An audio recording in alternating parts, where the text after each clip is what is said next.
Evet arkadaşlar, burası deniz sahili, Kıbrıs, Girnesi.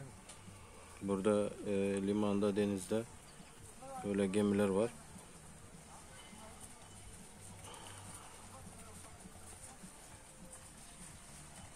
Merit Otel'in yanı arkadaşlar. Merit Otel burada. Şu gözüken Merit Otel arkadaşlar.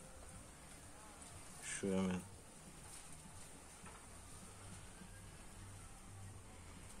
Espakke arkadaşlar, burası deniz plajı. Şöyle güzel bir alanı var. Oturma alanı. Denizin içinde güzel yerler var. Şöyle deniz, önü kumsal.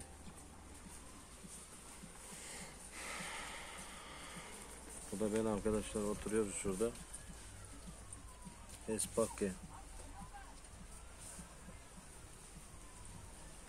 Herkese Kıbrıs'tan selamlar arkadaşlar bu arada.